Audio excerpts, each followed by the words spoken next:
Olá pessoal, na aula de hoje nós vamos estudar as propriedades do som. Esse é um assunto muito presente no nosso dia a dia, mesmo que muitas das vezes a gente nem perceba. Então, quando uma pessoa fala ou quando ouvimos uma música, quando escutamos uma buzina, nós estamos observando os fenômenos relacionados ao som. Então, o objetivo dessa aula é a gente entender o que é o som, como ele é produzido, como ele se propaga e as características dele.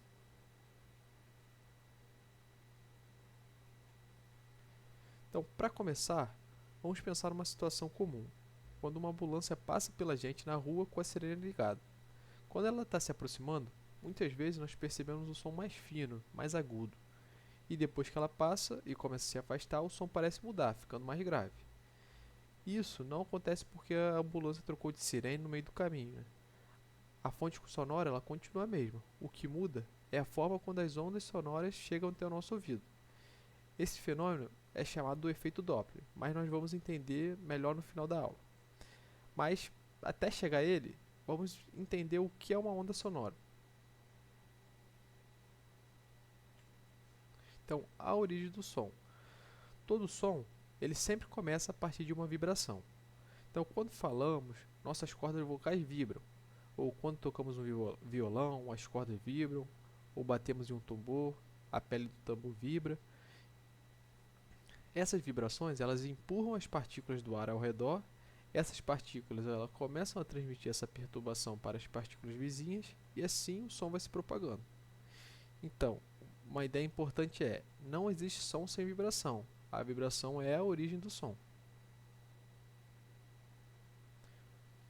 O som é classificado como uma onda mecânica. Então, mas o que isso significa, né? Significa que o som precisa de um meio material para se propagar. Ele precisa de partículas para transmitir a vibração. Esse meio então pode ser o ar, a água, uma parede, uma barra de metal ou até mesmo o nosso corpo. Por exemplo, quando nós encostamos o ouvido em uma porta, nós conseguimos ouvir alguns sons do outro lado, porque a vibração passa pelo ar, que passa pela madeira e chega nos nossos ouvidos. Da mesma forma, debaixo da água também existe esse som, porque a água é um meio material.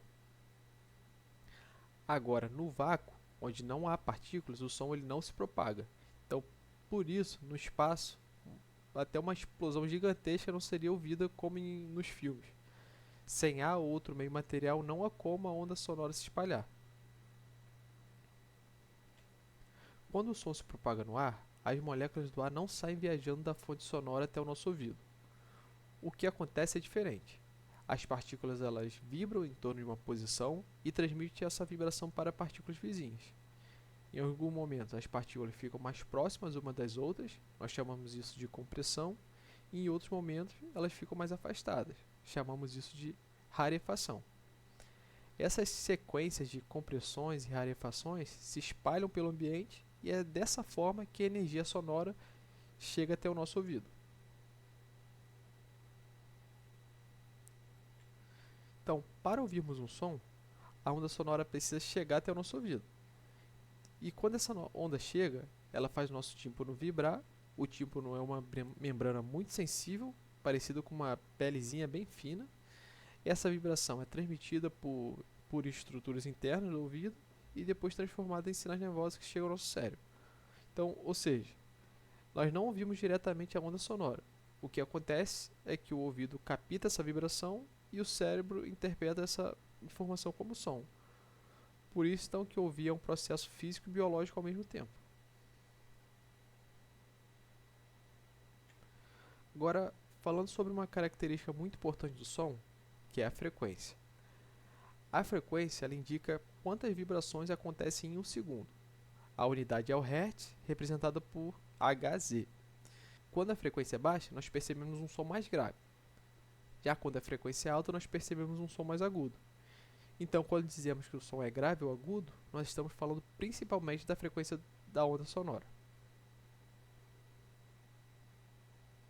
Então, alguns exemplos do nosso dia a dia para fixar a ideia são, por exemplo, um trovão geralmente tem um som grave, porque está associado a vibrações de menor frequência.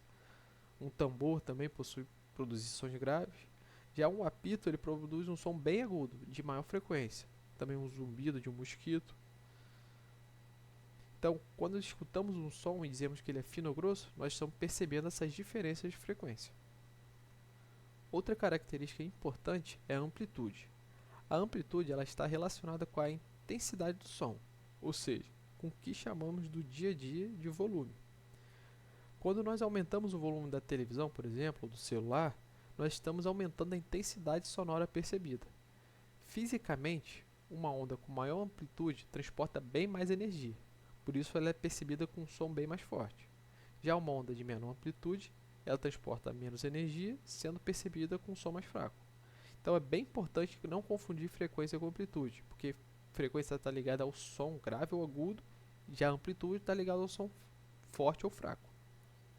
Então, pegando nesse ponto que é muito importante, porque muitas pessoas confundem som alto com som agudo, mas elas são coisas completamente diferentes. E existem 4 combinações possíveis. Um som pode ser grave e forte, como um trovão, mas também pode ser grave e fraco. Da mesma forma, um som pode ser agudo e forte, como uma sirene se aproximando, ou um agudo fraco, como um apito bem distante. Então, quando estamos falando de grave ou agudo, estamos falando de frequência. Quando estamos falando de forte ou fraco, estamos falando da amplitude e intensidade. O som não se propaga sempre com a mesma velocidade. A velocidade depende do meio material. No ar, o som se propaga mais lentamente do que na água. Já em sólidos, como metais, a propagação costuma ser ainda mais rápida. Isso acontece porque nos sólidos as partículas estão mais próximas umas das outras, facilitando assim a transmissão dessa vibração. Um exemplo interessante é nos trilhos de trem. Então, antigamente, uma pessoa podia encostar o ouvido no trilho e perceber a aproximação de um trem antes de ouvir o som pelo ar. Isso acontece porque o som se propaga mais rápido no metal do que no ar.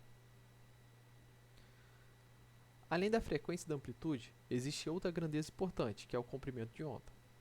O comprimento de onda é a distância entre dois pontos equivalentes da onda, por exemplo, de uma crista até a próxima crista. Ele é representado pela letra grega lambda e existe uma relação muito importante entre velocidade, frequência e comprimento de onda, que é velocidade é igual a frequência vezes comprimento de onda. Isso significa que a velocidade da onda depende da frequência e do comprimento.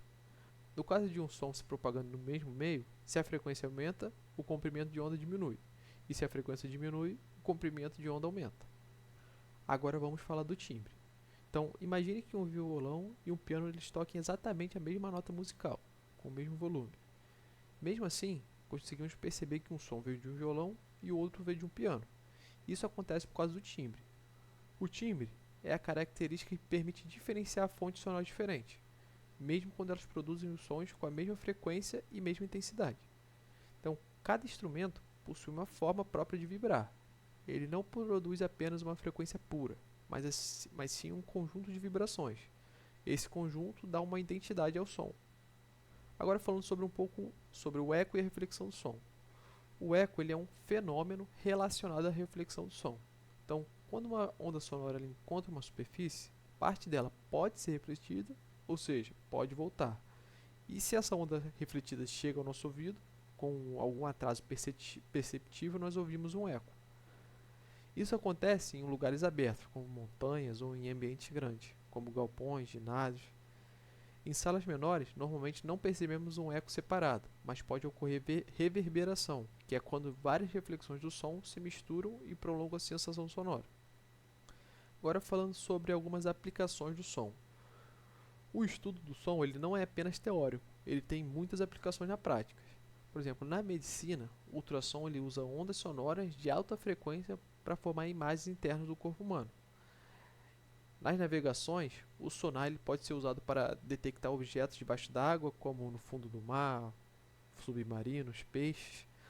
Na natureza, morcegos e golfinhos eles usam o som para se localizar. Eles emitem ondas sonoras e interpretam o retorno dessas ondas refletidas nos objetos. Além disso, todo equipamento de áudio, como microfones, caixas de sons, fones de ouvido e instrumentos musicais, eles dependem do conceito de ondas sonoras. Agora nós podemos voltar à pergunta do início da aula. Por que o som da ambulância ele parece mudar quando ela passa por nós? Isso acontece por conta do efeito Doppler.